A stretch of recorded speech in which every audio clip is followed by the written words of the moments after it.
बकवास करिए तुम Natasha. You know baby I love you, तुम्हारे अलावा मेरी लाइफ में और कोई नहीं है। झूठ मत बोलो मुझसे, दूध पीती बच्ची नहीं हूं मैं जो तुम्हें समझ ना पाऊं। सब जानती हूं मैं कार्तिक, और सच्चाई एक्सेप्ट कर ली है मैंने। बस नाम बताओ कौन है वो। स्टॉप इट ना। मैं तुमसे प्यार करता हूं इसका ये मतलब नहीं तुम जो भी बकवास करोगी मैं चुपचाप सुन लूंगा। ये रोज रोज के नखरे से मैं परेशान हो गया हूं। हाँ परेशान तो हो गई मुझसे। कोई और जो मिल गई है तुम्हें। छुटकारा पाना चाहती हो ना तुम मुझसे हमेशा के लिए।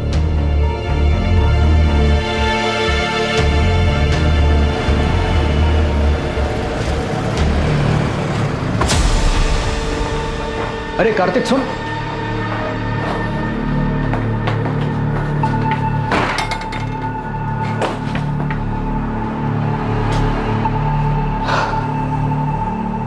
क्या बात है कार्तिक, इतना परेशान क्यों है? नताशा, वो औरत मेरी जान लेकर रही, उसके सवाल कभी खत्म ही नहीं होते। कहां गए थे, किसके साथ थे, इतनी देर क्यों हुई, और आज तो किसके साथ सो रहे हो। एक मिनट का सुकून नहीं है घर पर। इसे आराम से समझाने की कोशिश कर, शायद मान जाएगी। अरे वो कुछ सुनने को तैयार हो तब जाके समझाओ ना यार। तंग आ गया हूं उससे। मैंने डिसाइड कर लिया, इस बात का सॉल्यूशन निकालना ही होगा। बीमारी का इलाज जड़ से हो तो ही अच्छा है। अभी नताशा की बात को छोड़, वो रूम नंबर 7 वाली मिसेस मेहरा, उसका क्या करना है यार? जबरदस्ती ऑपरेशन की बात कर रही है वो।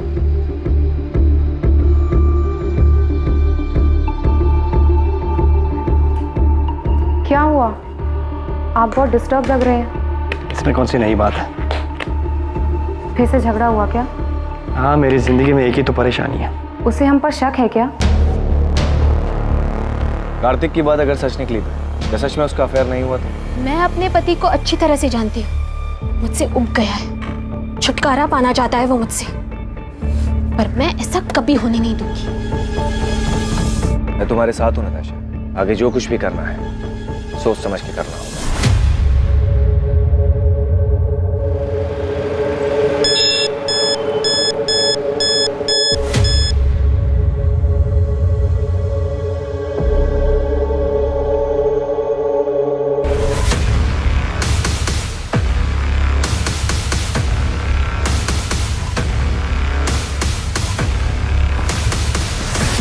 ये रहा तुम्हारी चीटिंग का सबूत। अब क्या कहना है तुम्हें?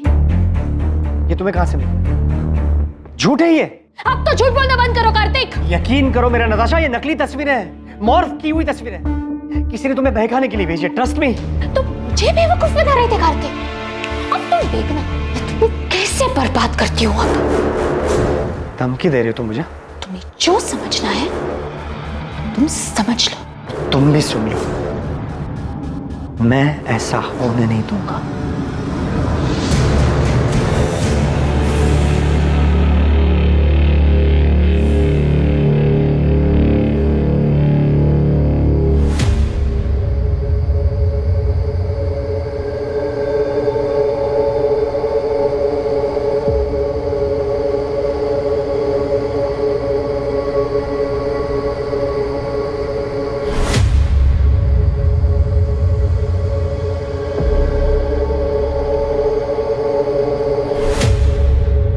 काम हो गया?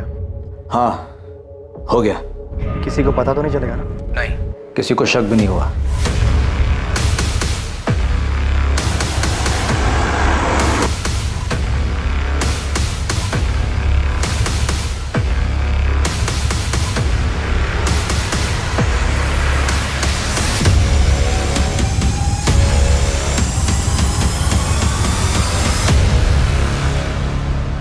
इंसान फितरत से ही पेचीदा होता है और इसकी जटिलता तब और बढ़ जाती है जब वो किसी रिश्ते में हो।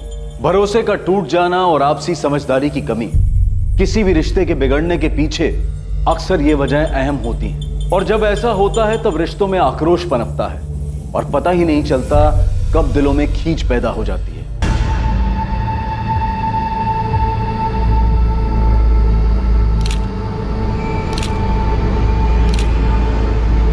सर, विक्टिम को स्टैप किया गया, गला दबाने के निशान भी साफ दिखाई दे रहे हैं और चेहरा भी बिगाड़ दिया गया ताकि विक्टिम की पहचान को छुपाया जा सके। बॉडी पर और कोई भी जेवर नहीं है सिवाय इस ब्रेसलेट के। इसका लॉक खुलना बहुत मुश्किल है। मुझे लगता है कातिल जल्दबाजी में इसे छोड़कर भाग गया। इस मर्डर का मकसद तो लूटपाट ही दिखाई दे रहा है। ये देखिए सर, विक्टिम की उंगलियों पर रिंग के निशान हैं। शायद उन लोगों ने उतार ली हो। शायद उस पत्थर से विक्टिम का चेहरा बिगाड़ा गया हो। उस पर खून के निशान हैं। शायद वो खून विक्टिम का होगा। बॉडी को पोस्टमार्टम के लिए भेज दो और मर्डर केस फाइल करो। सर, मैं पास की सोसाइटी में रहता हूँ। मैं बालकनी पे खड़ा था, मैंने देखा कि एक वाइट कलर की वोजन 800 कार जो है झाड़ियों के पास रुकी। उसमें से 2 आदमी उतरे और दोनों ने मिलकर एक बंडल को जो है नीचे फेंका। कौन थे वो दोनों? पहले कभी देखा उनको? रात बहुत थी, ऐसे भी ये जगह मेरी बालकनी से बहुत दूर है, मैं देख नहीं पाया। और कुछ देखा था? कार का नंबर या और कुछ? उनकी कार के पीछे राइट साइड के कॉर्नर में कुछ था, डिजाइन तो समझ नहीं आया, लेकिन कुछ रेडियम सा चमक रहा था, स्टिकर या समथिंग। कुछ और याद आ जाए तो हमें बता देना चाहिए। जी सर। प्रधान, सबसे पहले हमें विक्टिम की आइडेंटिटी का पता लगाना है। सभी पुलिस स्टेशन में मिसिंग कंप्लेंट चेक करो। विक्टिम की डिटेल्स, कपड़े और वो ब्रेसलेट न्यूज़पेपर और सोशल मीडिया पे डाल दो। वोजोन 800 कार का पता लगाने के लिए भी खबरियों को कहाँ पे लगाते थे? अगर कातिल तक पहुंचना है तो हमारे पास ये सिर्फ व्हाइट कलर की हचबैक कार है।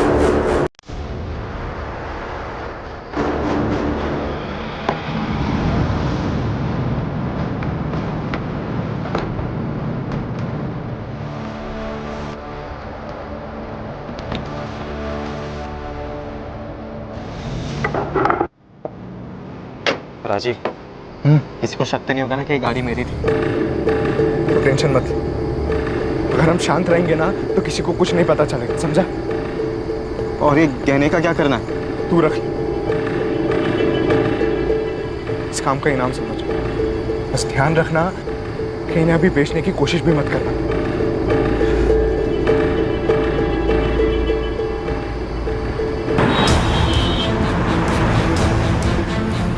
पुलिस ने अपना काम शुरू कर दिया और अगली सुबह सभी अखबारों में उस अज्ञात महिला की हत्या की खबर छपी। अज्ञात पीड़िता से जुड़ी जानकारी को सोशल मीडिया पर भी इस उम्मीद के साथ शेयर किया गया कि कोई ना कोई इस मृत महिला को पहचान लेगा। मुखबिरों को भी सक्रिय कर उस रेडियम स्टिकर वाली वोजान 800 कार का पता लगाने के लिए कहा गया, जिसका इस्तेमाल विक्टिम की लाश को ठिकाने लगाने के लिए किया गया था। पल्लवी मैम, हाँ, क्या हुआ सरिता? वो शास्त्री नगर वाले केस में उन तीनों बच्चियों को कहाँ बेचा गया इसका पता चल गया। किसी चांद बेगम के कोठे पे हैं वो तीनों, डीबी रोड के रेड लाइट एरिया में। तुम ऐसा करो, अंजलि और पूजा से बात करो, उनसे कोऑर्डिनेट करके उन्हें कहो कि डायरेक्टली स्पॉट पर ही पहुंच जाए। मैं इंस्पेक्टर सिंह से बात करती हूँ। इस बार हमें तुरंत रेड करनी पड़ी। Okay ma'am. विक्टिम की एज 28 और 32 साल के बीच की है। टोटल 4 बार उसे स्टैब किया गया है। मर्डर वेपन जैसे कोई तेज धार वाला हथियार जैसे चाकू। स्टैबिंग के साथ साथ विक्टिम का गला भी दबाया गया है। दम घुटने की वजह से विक्टिम की मौत हुई है। कातिल नहीं चाहता था कि विक्टिम किसी भी हालात में जिंदा बचे। बॉडी पर काफी स्ट्रगल मार्क्स है, जैसे विक्टिम ने काफी हाथ पैर मारे होंगे, लेकिन उसे काबू में करने के लिए एक आदमी काफी नहीं होगा। इसलिए ऐसा लग रहा है कि हत्यारे एक से ज्यादा होंगे, but I am not sure. कोई सेक्सुअल असॉल्ट? नहीं, but victim was sexually active. मौत का समय क्या होगा? कल रात 10 और 12 के बीच। अज्ञात महिला की हत्या की खबर जंगल में लगी आग की तरह गुरुग्राम में फैल गई। पुलिस उम्मीद में थी कि उन्हें पीड़िता के बारे में कोई ना कोई जानकारी जरूर मिलेगी जो पीड़िता को एक नाम देने में मददगार साबित होगी। और जल्द ही उनका इंतजार खत्म हुआ और ऐसी ये खबर ने उनके दरवाजे पर दस्तक दी। सर, मुझे पक्का यकीन है कि ये मेरी पड़ोसी नताशा है, नताशा गिल। मैंने कई बार उसे इन कपड़ों में देखा है। कपड़ों के साथ साथ ये जो गोल्डन ब्रेसलेट आप देख रहे हैं, ऐसा सेम ब्रेसलेट नताशा के पास था। आप श्योर हैं कि ये नताशा का ही है? हाँ सर, मैं पूरी तरीके से श्योर हूँ, क्योंकि उसी का ब्रेसलेट देखकर मैंने खुद के लिए सेम ब्रेसलेट बनवाया था। ये देखिए। Wow Natasha, such a beautiful bracelet. Thank you. मैंने ना स्पेशली डिजाइन चूज करके बनवाया था। क्या मैं सेम डिजाइन का ब्रेसलेट खुद के लिए बनवा लूं? Sure, why not? आपने बताया कि नताशा आपके पड़ोस में रहती है। हाँ सर, इनफैक्ट यहाँ आने से पहले मैंने नताशा के घर जाकर चेक भी किया था।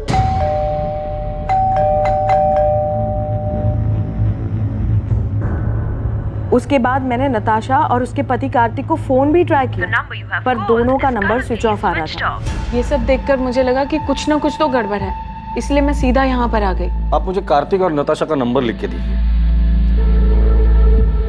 वैसे ये दोनों काम क्या करते हैं? सर, कार्तिक डॉक्टर है और उसका खुद का नर्सिंग होम भी है, fit and care nursing home, जो जीवन चौक पर है। और नताशा टीचर है, स्कूल में हायर क्लासेस को पढ़ाती है। नताशा और कार्तिक के बीच रिलेशन कैसा था? देखने से तो सब ठीक ही लगता था सर, पर कभी कभी नताशा की बातों से ऐसा लगता था कि वो अपने हस्बैंड को लेकर बहुत पसेसिव थी। सर, कार्तिक और नताशा दोनों के फोन स्विच ऑफ। कोई और नंबर है? मेरा मतलब है माँ बाप या कोई रिलेटिव? नहीं सर, मेरे पास तो कोई नंबर नहीं है, पर आप उज्ज्वला से पूछ सकते हैं। वो मेरे यहाँ काम करती है और नताशा के यहाँ पर भी वही काम करती है।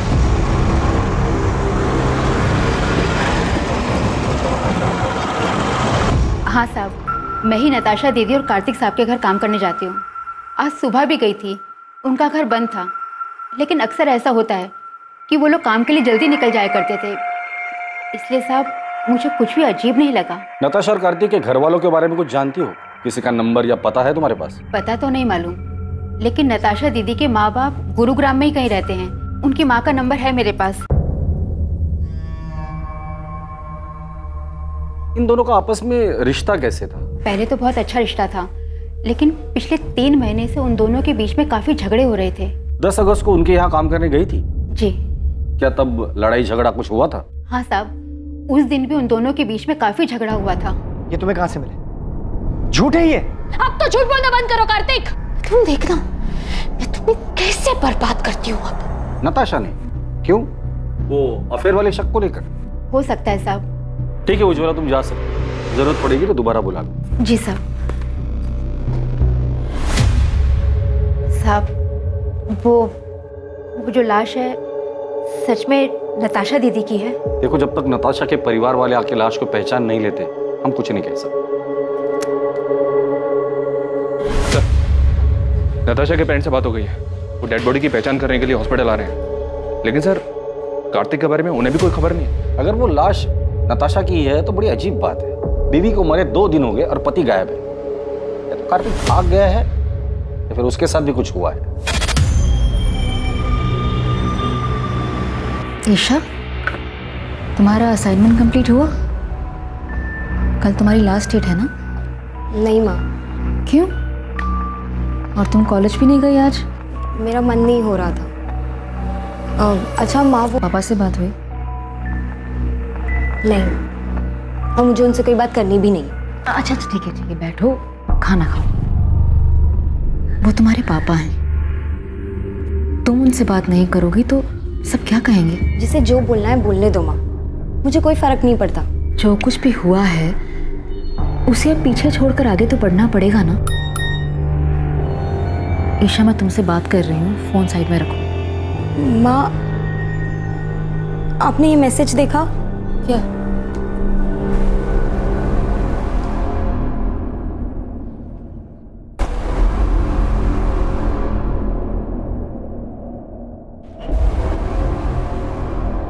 ये आपकी बेटी नताशा के?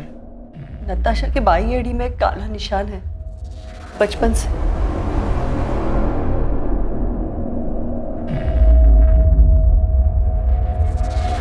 नताशा, नताशा, नताशा, नताशा। सर, 4 साल पहले नताशा को मलेरिया हुआ था। तब हमने कार्तिक के नर्सिंग होम में ही उसी की एडमिशन की थी। कार्तिक और नताशा पहली बार वहीं पे मिले थे। हमें उनके रिश्ते के बारे में बहुत बाद में पता चला। कार्तिक मुझसे 12 साल बड़ा हुआ तो क्या हुआ, उसे क्या फर्क पड़ता है? हम एक दूसरे से बहुत प्यार करते हैं, ये काफी नहीं है? नताशा, तुम अभी समझ नहीं रही हो। 12 साल बहुत होते हैं, और फिर कार्तिक की एक बार पहले शादी हो चुकी है। तुम्हें उससे बेहतर लड़का मिल जाएगा। मुझे बेहतर लड़का नहीं चाहिए पापा, मुझे बस कार्तिक चाहिए। मैं कार्तिक से प्यार करती हूँ। नताशा, तुम हर वक्त अपनी मनमानी नहीं कर सकती। आखिर समाज में भी हमारी कुछ इज्जत है। पापा प्लीज एक बार सोच कर तो देखो, कार्तिक में क्या कमी है? कार्तिक अच्छा लड़का है, अच्छा कमाता है, डॉक्टर है, और सबसे बड़ी बात वो मुझसे बहुत प्यार करता है। Can I interrupt sir? Sir, मैं आपसे वादा करता हूं मैं नताशा का ख्याल रखूं, आपको कोई शिकायत का मौका नहीं दूंगा। तुम्हारा पहले डाइवोर्स क्यों हुआ था? पापा अब पुरानी बातें उठाने से क्या फायदा?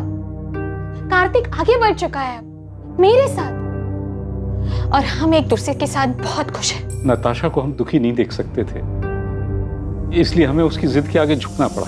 क्या आप लोगों को पता है कि कार्तिक की जिंदगी में नताशा के अलावा भी एक दूसरी औरत थी? क्या सर ये क्या कह रहे हैं आप? जी हाँ, और पिछले कई महीनों से इसी बात को लेकर कार्तिक और नताशा के बीच झगड़ा हो रहा है। सर मेरी नताशा से हर दूसरे दिन बात हुआ करती थी, उसने तो कभी ऐसा कुछ नहीं कहा। सर, नताशा और कार्तिक दोनों के कॉल रिकॉर्ड्स कल सुबह तक आ जाएंगे। प्रधान, जल्द से जल्द हमें कार्तिक तक पहुंचना होगा। पहले उसकी बीवी नताशा की डेड बॉडी हमें मिलती है, फिर पता चलता है कि उसके लाइफ में नताशा के अलावा दूसरी औरत भी, और इन सब के बीच ये कार्तिक कहाँ गायब हो गया पता नहीं। हो सकता है सर कार्तिक के कॉल रिकॉर्ड से हमें उस दूसरी औरत का पता चल जाए।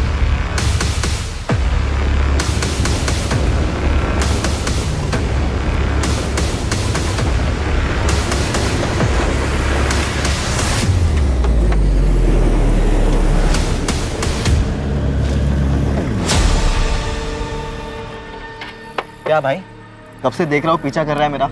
कौन है तू? अरे मेरा एक दोस्त है सतीश, मुझे लगा उसकी गाड़ी है। अबे कौन है सतीश? मैं किसी सतीश को नहीं जानता। पिछले 10 साल से ये गाड़ी मेरे पास है। ऐसे कैसे हो गया? नंबर तो वही है। अबे गाड़ी मेरी है। टाइम बर्बाद कर रहा है मेरा। चल निकल। फिर मुझसे ही गलती हुई होगी, नंबर गलत याद होगा। सॉरी। हाँ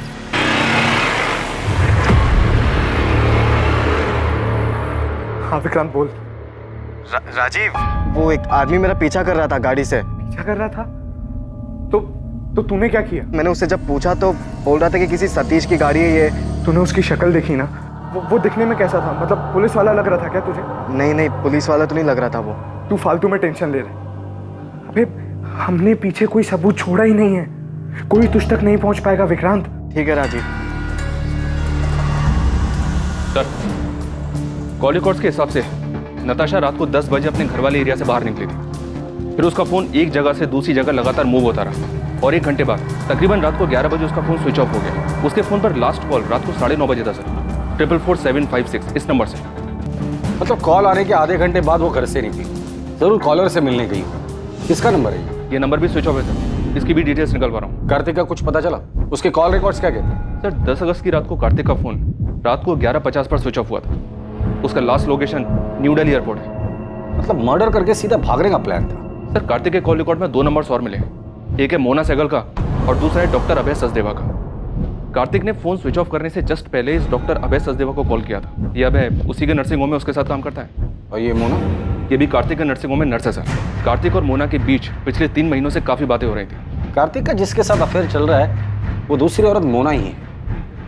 पता नहीं, इस मोना को पुलिस स्टेशन बुलाओ और तुम फिट एंड के नर्सिंग होम में जाकर डॉक्टर अभय से मिलो और कार्तिक के बारे में पता करो। नताशा का मर्डर हो गया? कब? कैसे?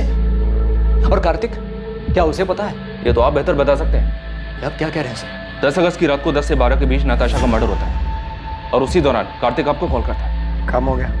हाँ हो गया। उसकी लास्ट लोकेशन एयरपोर्ट है और उसके बाद से उसका फोन स्विच ऑफ है। कहाँ छुपा हुआ है कार्तिक? सर कार्तिक सर मुंबई गए हैं मेडिकल कॉन्फ्रेंस के लिए।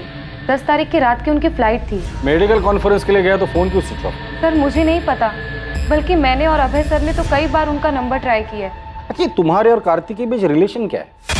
वही सर जो एक डॉक्टर और नर्स के बीच में होता है। ये तुम दोनों के कॉल रिकॉर्ड। नर्सिंग होम में दिन भर काम करने के बाद हर रात इतनी देर किस बात पर डिस्कशन करते हो तुम दोनों? नताशा को मारने का प्लान तुम दोनों ने मिलकर बनाया था? नहीं सर, ऐसी कोई बात नहीं है। ऐसे कैसे कोई बात नहीं है डॉक्टर अभय? कार्तिक ने उस रात को लास्ट कॉल आपको ही किया था। जी वो नर्सिंग होम की सप्लाईज के बारे में बात करनी थी। क्या बात करनी थी?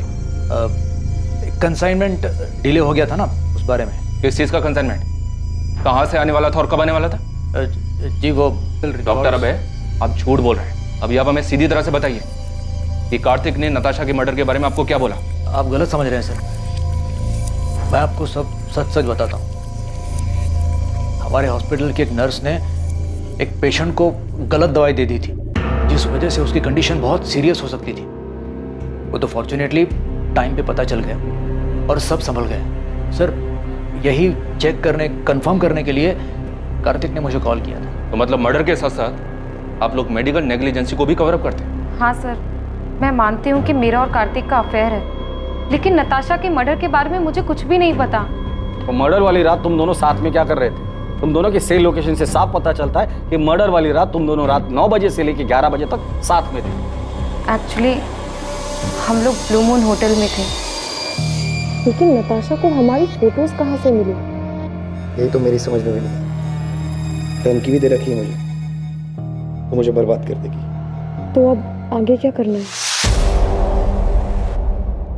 इससे पहले कि नताशा नाम का सरदर्द नासुर बने,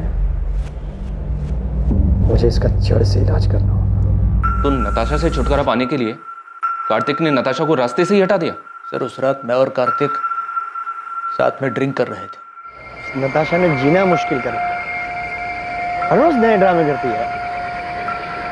आज तो पता नहीं कहां से उसे मेरे और मोना के फोटोज हाथ लगे। लेकिन उसके पास फोटोग्राफ्स आए कहां से?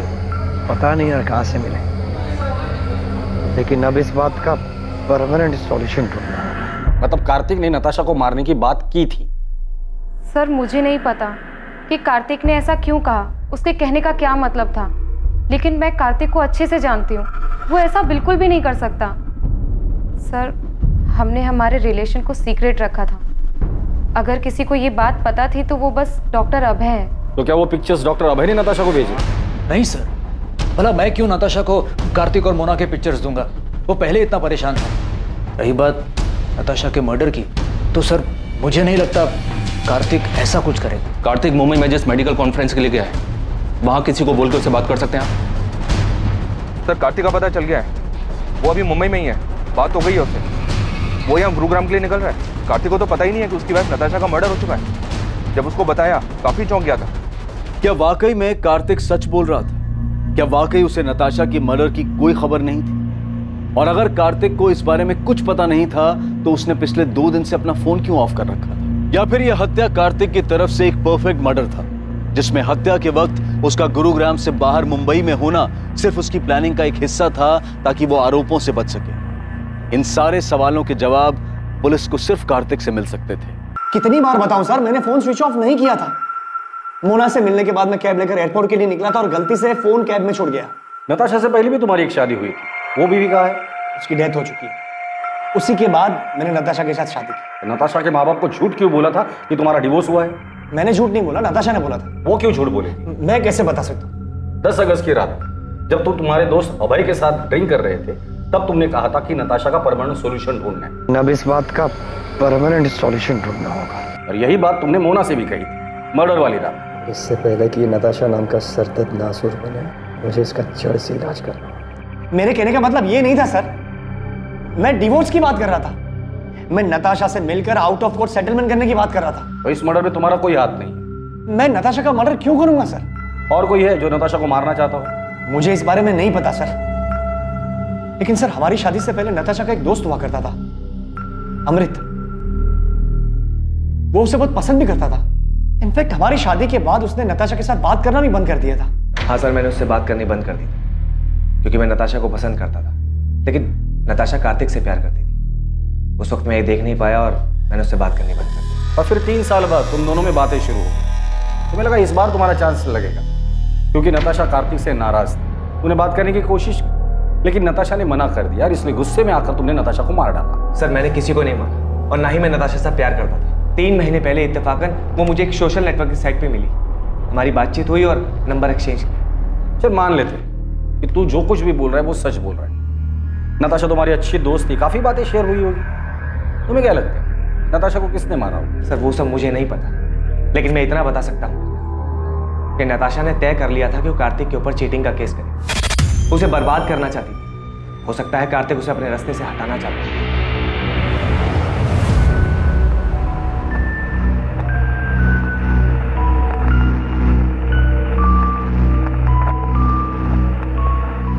ये कार्तिक तो हमारे साथ गेम खेल रहा है। मतलब इसने हमसे कहा था कि इसकी एक्स वाइफ की डेथ हो चुकी है। तो क्या वो जिंदा है? वो जिंदा ही नहीं है सर, वो नताशा के क्रिमेशन में भी आई थी।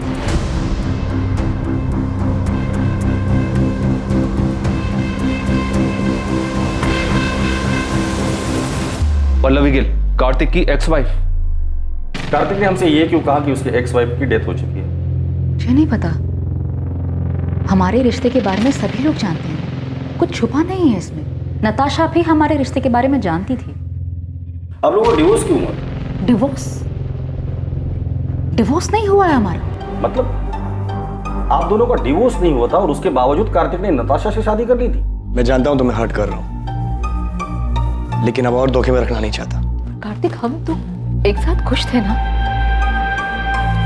फिर ये अचानक से क्या हो गया? पल्लवी, मैं नताशा को शादी करने का वादा कर चुका हूं। कार्तिक अपना मन बना चुका था। वो नताशा से प्यार करता था और मेरे पास उसे रोकने की कोई वजह बची नहीं थी। आप दोनों की शादी कब हुई? 2007 में लव मैरिज थी। दोनों का कोई बच्चा? अच्छा माँ, वो पापा से बात हुई?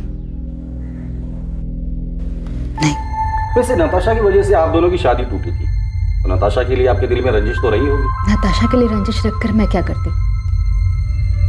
मैंने जो किया था उसका किया तो भुगतना ही था। मतलब मैं कार्तिक की पहली बीवी नहीं हूँ ना, मैं उसकी दूसरी बीवी हूँ। क्या? तो उसकी पहली बीवी कौन है और कहाँ है? गीता नाम है उसका, रोहतक से है वो। जब कार्तिक मुझसे मिला था वो शादीशुदा था, हमारे बीच में प्यार हुआ, मैं उनके बीच में आ गई थी, तो उसने गीता को डिवोर्स दे दिया। मतलब आप कह रही है कि कार्तिक की 3 शादियां हो गई है और उसके बावजूद अभी उसका किसी और के साथ अफेयर चल रहा है? कार्तिक हमेशा ऐसे ही खुदगर्ज था, बस मैं प्यार में अंधी हो गई थी। गीता कार्तिक की पहली बीवी, उसका एड्रेस है आपके पास?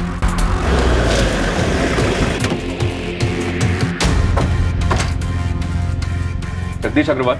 हाँ सर, मैं ही हूँ, लेकिन आप क्यों पूछ रहे हैं? 44756 ये तेरा नंबर है ना? हाँ सर, मैंने फ्री इंटरनेट के लिए लिया था। उसके फोन पर लास्ट कॉल रात को 9:30 बजे था सर। 44756 इस नंबर से। ये नंबर भी स्विच ऑफ है सर, इसकी भी डिटेल्स निकल पा रहा हूँ। अभी सच सच बोल, नताशा गिल को क्यों मारा? नताशा? सर ये कौन है और मैं किसी को क्यों मारूंगा? तू एडीआई कॉलेज में पढ़ता है ना? नहीं सर, मैं तो एसआरवी कॉलेज में पढ़ता हूँ। सर मुझे नहीं पता आप किस मर्डर की बात कर रहे हो। मैं किसी नताशा को नहीं जानता, और इंटरनेट यूज़ करने के बाद मैंने वो सिम कार्ड फेंक दिया था सर। और तेरी इस लापरवाही की वजह से किसी ने उस सिम कार्ड का इस्तेमाल करके बहुत सफाई के साथ मर्डर कर दी। सच सच बता, नताशा के मर्डर में कहीं तेरा हाथ तो नहीं? दिमाग खराब हो गया तेरा? क्या बोलना क्या चाहता तू? पुलिस को तुझ पे शक? उस रात तूने कहा था कि तू नताशा से काफी परेशान था, उससे पीछा छुड़ाने के लिए कुछ करने की सोच रहा था। अभय, मैं मुंबई से लौटने के बाद नताशा के साथ डिवोर्स देने की सोच रहा था। ये बात तू मुझे उस रात भी कह सकता था। मुझे भरोसा नहीं मुझ पर। मैं तुझ पे भरोसा करना चाहता हूँ, एंड आई ट्रूली होप कि तू सच बोल रहा है।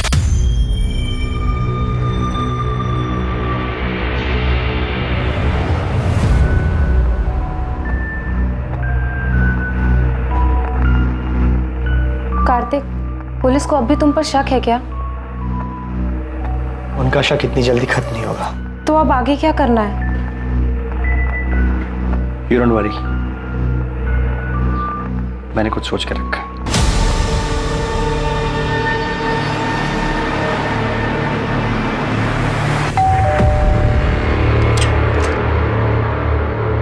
गीता कक्कड़ जी। जी, कार्तिक और मेरी शादी तो बहुत ही कम उम्र में करा दी गई थी, और जैसे ही उसकी पढ़ाई कंप्लीट हुई तो दिल्ली के एक हॉस्पिटल में उसकी जॉब भी लग गई। पहले तो हफ्ता 2 हफ्ते में अक्सर वो घर चला आया करता था, लेकिन फिर धीरे धीरे हफ्ते महीने में बदल गए। आपका और कार्तिक का डिवोर्स कब हुआ? 2007। जब कार्तिक दिल्ली में था तब उसकी मुलाकात पल्लवी से हुई। मुझे तो उनके रिश्ते की कोई भनक भी नहीं थी, लेकिन फिर अचानक कार्तिक ने सामने से आके मुझे सब कुछ बता दिया। इसलिए जब उसने मुझसे डिवोर्स मांगा तो मैंने मना नहीं किया। कार्तिक का काम अच्छा चल रहा था, तो मुझे लगा कि वो हमारी बेटी को एक अच्छी जिंदगी दे पाएगा, इसलिए मैंने हमारी बेटी की कस्टडी उसे सौंप दी। आपकी और कार्तिक की एक बेटी भी है? जी हाँ, ईशा गिल,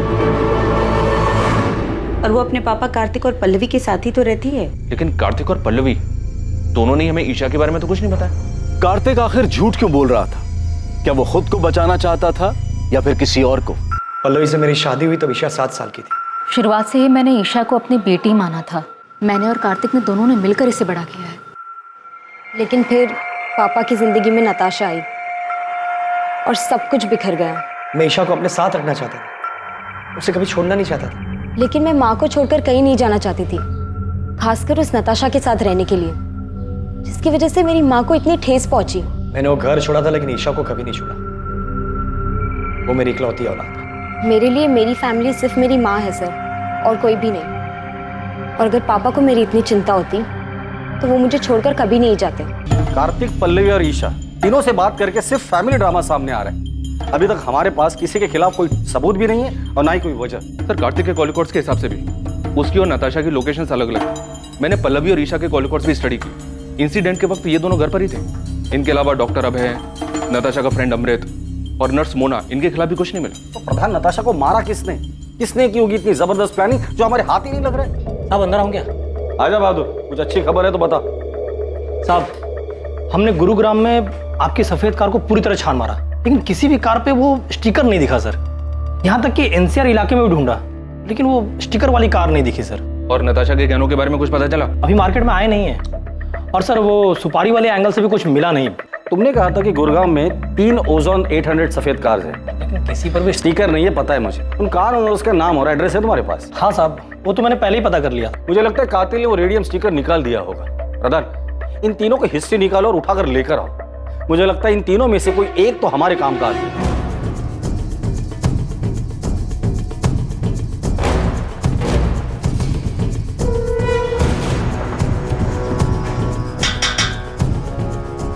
क्या हुआ सर? विक्रांत मेरा बेटा है। कहाँ है? वो तो गैरेज में गया है काम करने। विक्रांत जहाँ काम करता है वहाँ का एड्रेस दीजिए। सब क्या हुआ मुझे?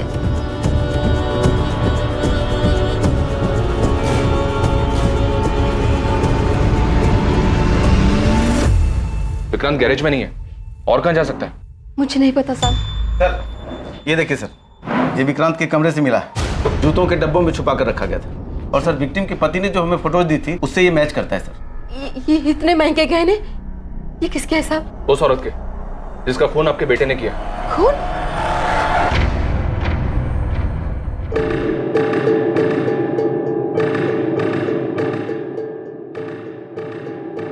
हाँ विक्रांत बोल। राजीव, अबे पुलिस मेरे घर तक पहुंच गई। तूने तो कहा था कि कुछ भी नहीं होगा। क्या बोल रहा है विक्रांत तू? अबे सच बोल रहा हूँ, बाल बाल बच गया मैं। तू अभी कहाँ पर है? एमडी नगर के वो पीछे वाली रोड पे गाड़ी में बैठा हूँ। राजीव, मुझे लगता है कि हमें पुलिस को सब सच सच बता ही देना चाहिए। तू 2-4 दिन के लिए गुरुग्राम से बाहर चले जा, है ना? तब तक मैं कोई प्लान बना लूंगा।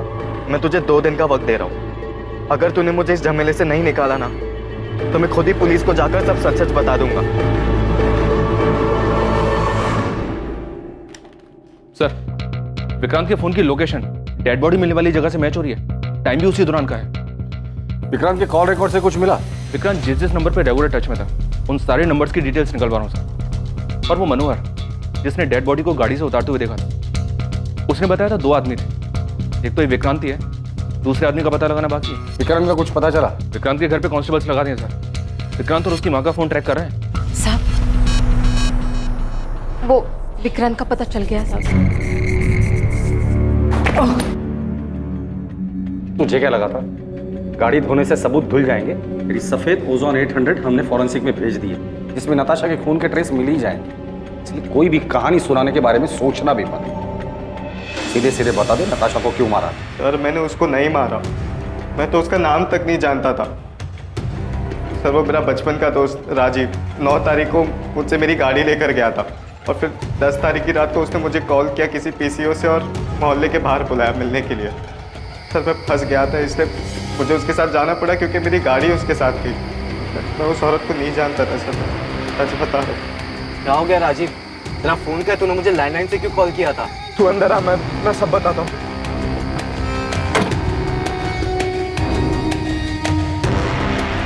राजीव तू इतना बौखलाया हुआ क्यों है? कुछ बताएगा मुझे क्या हुआ?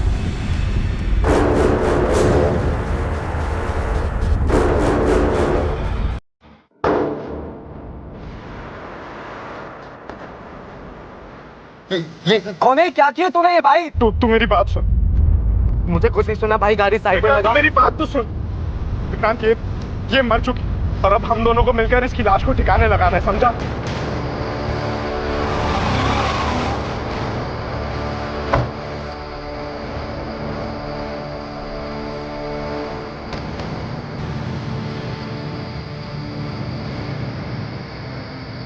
जल्दी कर।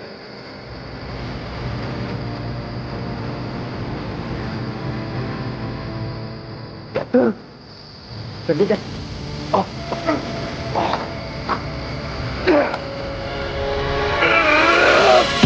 सर मैं प्यार के जुनून में अंधा हो गया था सर। उसे पाने के लिए जो बन पड़ा मैंने किया सर। किसके प्यार का जुनून? नताशा के? नहीं सर, ईशा के। ईशा के लिए तूने नताशा को मार दिया? हाँ सर। तो ईशा ने तुम्हें कहा था नताशा को मारने के लिए? नहीं सर, उसकी माँ पल्लवी ने कहा था सर।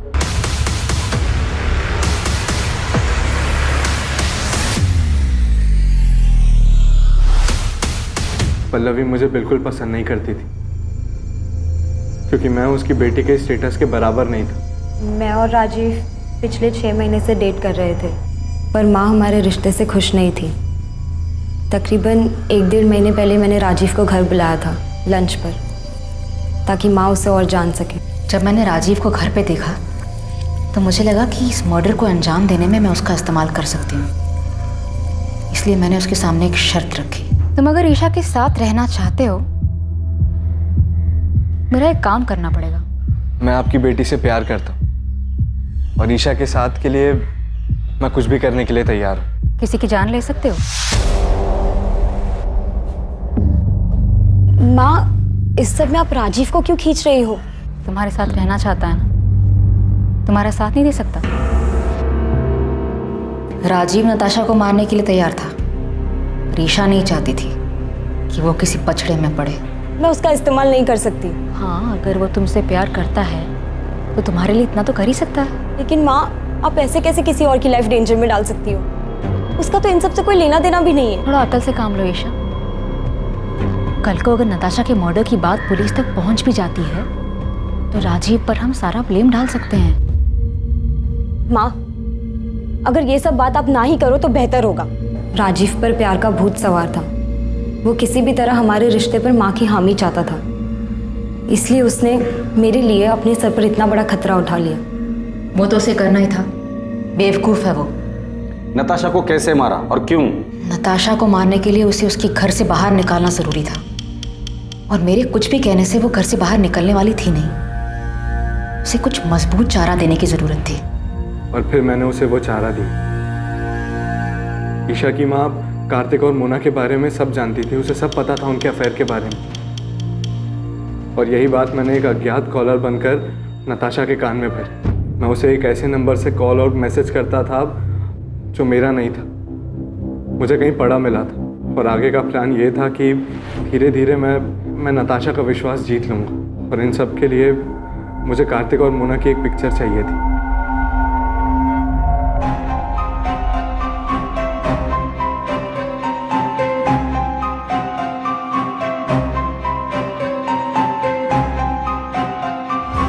प्लान के मुताबिक 10 अगस्त को राजीव ने वो फोटोज उसे दिखाए। मुझे पता था नताशा वो फोटोज देखकर बहुत अपसेट होगी। फिर रात 9:30 बजे मैंने नताशा को कॉल कर मिलने बुलाया।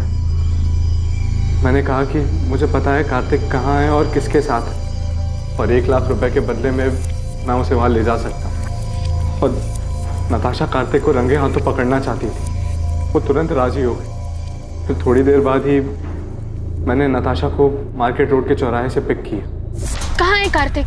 किसके साथ है? मैं आपको वहीं लेके जा रहा हूँ। आप पैसे लाए हो? हाँ, पूरे 1 लाख है, पर काम हो जाने के बाद। ये कहाँ लेके आ गए हो तुम मुझे? यहाँ जंगल के बीच में तुमने गाड़ी क्यों रोक दी? बस 1 मिनट। पल्लवी, ईशा, तुम दोनों यहाँ पे क्या कर रहे हो?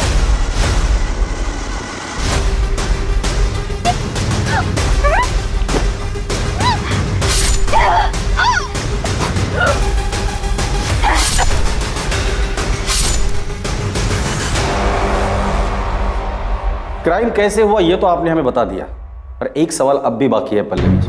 क्यों? वजह क्या थी नताशा को मारने की? कार्तिक मेरा था, कानूनी तौर से भी और मन से भी। वो मेरा पति था और नताशा ने उसे मुझसे छीन लिया था, इसलिए मुझे उसको अपने रास्ते से हटाना था।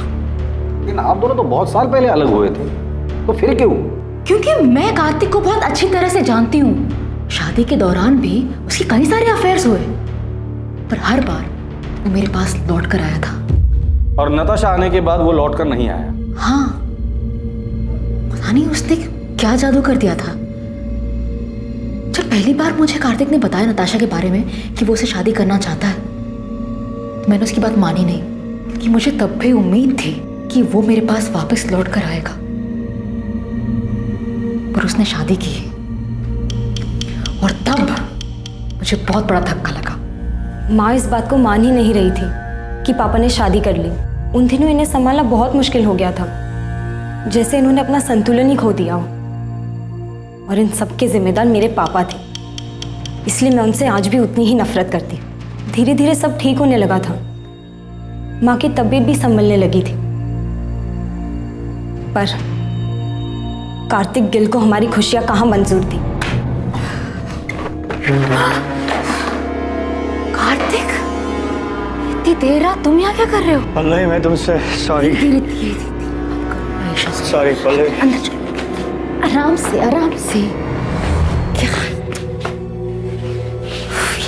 क्या हालत बना रखी है तुमने? Miss you Pallavi, I miss you. क्या कह रहे हो तुम ये? सच बोलो,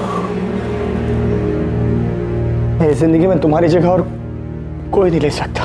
इतने सालों बाद अब तुम्हें मेरी याद आई है? तुम ही तो गए थे ना मुझे छोड़कर। गलती हो गई मुझसे, मैं देखो आज वापस भी तो आया हूँ।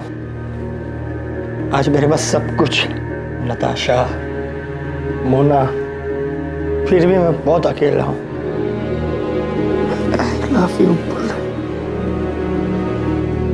I love you. कार्तिक के साथ वो रात गुजारने के बाद मेरी समझ में आ गया था कि कार्तिक अब भी मुझसे प्यार करता है और नताशा ही हमारे रास्ते का कांटा थी। इसलिए नताशा को रास्ते से हटाने का प्लान तुमने बना लिया और उसमें ईशा को भी शामिल कर लिया। क्या माँ, आपको समझ भी रहा है आप क्या सोच रही हो? तुम नहीं समझ रही हो मैं क्या बोल रही हूँ। नताशा के जाने के बाद सब कुछ पहले जैसा हो जाएगा। हम सब लोग खुशी खुशी रहने लग जाएंगे। तुम्हारे पापा भी हमारे साथ रहेंगे। माँ प्लीज संभालो खुद को और मेरी बात को समझो। ये सब करने का कोई फायदा नहीं होगा माँ, पापा लौटकर नहीं आने वाले। प्लीज मेरी मदद करो। मैं अपनी माँ की तरह सपनों में नहीं जीती। मैं जानती थी ऐसा कुछ नहीं होगा। पापा की फितरत बदलने वाली नहीं थी। जब तुम्हें ये सब कुछ पता था तो माँ का साथ क्यों दिया? क्योंकि ये मेरी माँ है। बचपन से सिर्फ इन्होंने ही मुझे प्यार दिया है। मेरे अपने माँ बाप तक को मेरी कोई फिक्र नहीं है। इन्होंने कभी मुझे अकेला नहीं छोड़ा। और जहाँ तक बात नताशा की थी, तो मेरी माँ की हालत की जिम्मेदार वही है। उसी ने हमारा घर तोड़ा था। सच कहूं, उसे मारने का मुझे कोई गम नहीं। तुम लोगों की जिंदगी अच्छे से कट रही थी। तुम दोनों को देखकर कोई नहीं कहेगा कि ईशा तुम्हारी असली बेटी नहीं है, तुम उसकी असली माँ नहीं। इतना सब कुछ अच्छे से चल रहा था, वो एक झटके में तुमने खत्म कर दिया। एक ऐसे आदमी के लिए जिसने बार बार ये साबित किया है कि वो तुम्हारा ही नहीं किसी का भी अच्छा पति बन ही नहीं सकता। और तुम्हारा घर नताशा ने नहीं तोड़ा है, कार्तिक, जिसे अपना घर, परिवार की या शादी इस शब्द की इज्जत करने आती ही नहीं है। बेटा ये तुमने क्या कर दिया? क्यों किया ऐसा? नताशा ने तुम लोगों का क्या बिगाड़ा था? नताशा ने नहीं, आपने बिगाड़ा।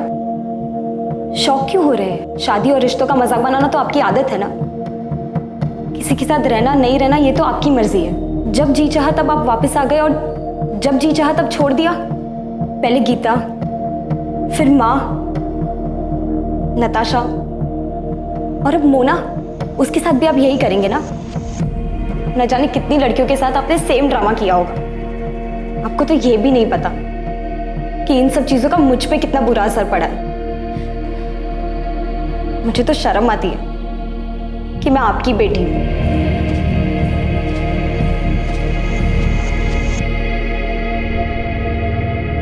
पल्लवी गिल, उसकी बेटी ईशा गिल और ईशा के बॉयफ्रेंड राजीव वालिया को नताशा की हत्या के आरोप में आईपीसी की धारा 302 और सबूत मिटाने के लिए आईपीसी की धारा 201 के तहत बुक किया गया है। राजीव का फ्रेंड विक्रांत मेहता, जो कि अपराध में इस्तेमाल हुई कार का मालिक था, उस पर आईपीसी की धारा 201 के तहत आरोप लगा है। पल्लवी हर हाल में कार्तिक को पाना चाहती थी, जिसके लिए उसने बिना कुछ सोचे समझे नताशा की हत्या कर दी। पल्लवी भावनात्मक रूप से उस हद तक पहुंच गई थी जहां तर्क और समझदारी बेकार लगने लगे थे, जहां पल्लवी को अपराध ही एकमात्र जरिया दिखाई दे रहा था और उसने इस जुर्म में ईशा को भी भागीदार बना लिया। बेशक पल्लवी गलत थी, लेकिन वो अकेली गलत नहीं थी। अगर ईशा चाहती तो अपनी मां को समझाकर इस जुर्म को होने से रोक सकती थी, लेकिन उसने भी अपने अंदर की कड़वाहट के कारण समझदारी, लॉजिक और कॉमन सेंस को दरकिनार कर दिया। भावनात्मक रूप से उथल पुथल होने के वक्त लिया गया हर फैसला इसमें शामिल लोगों के लिए हमेशा तबाही लाने वाला ही होता है। फिर मुलाकात होगी एक और नए केस के साथ।